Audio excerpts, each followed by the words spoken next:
I'm Robert Estrin, and you're listening to a Bechstein grand piano between a grand piano semi-concert grand. And this piano is a piece of music history, originally manufactured in 1884 in Germany and restored in Europe by the grandson of the Steinway Hamburg Restoration Factory. And this piano plays like a dream. It looks like it did when it came out of the factory originally. The best news, it's got the original soundboard. Wait till you hear the tone of this piano. I'll tell you more about it, the Renner and Abel action and all the rest of it, but let's have some music. This is the beginning of Mozart's Sonata in C minor. He wrote very few works in the minor. Listen to the fire of the beginning of the first movement of this sonata.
Such a beautiful fluid action. And the piano's been upgraded with a true sostenuto pedal, which it didn't have at the time. Full 88 keys, beautiful action, gorgeous piece of furniture. Let's hear how it sounds, though, with some lyrical music. This is the beginning of Chopin's fourth ballade in F minor with such a haunting theme.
You know, when a piano has been rebuilt with all the right specifications and the regulation and voicing is top notch, you can get the fine tonal control like you just heard in that Chopin ballade.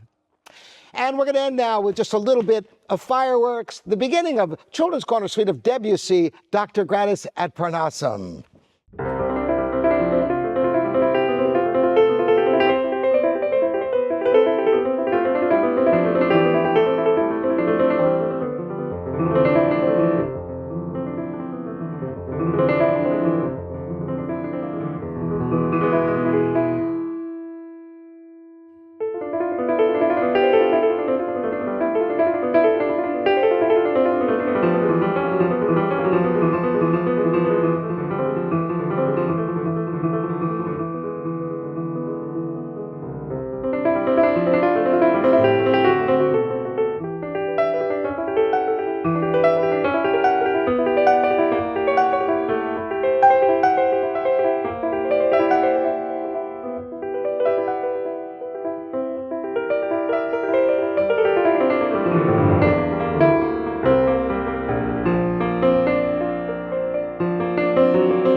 Did you hear all those colors this piano is able to produce? It's really remarkable, the craftsmanship of the original manufacturing and the mastery of the restoration. It's really a sight to behold, and to capture the sound of this piano and under your fingertips is such an experience you must enjoy. Again, I'm Robert Eschen. This is livingpianos.com. This piano can be delivered to your home for free anywhere in the continent of the U.S. Again, livingpianos.com, your online piano store. Thanks for joining me.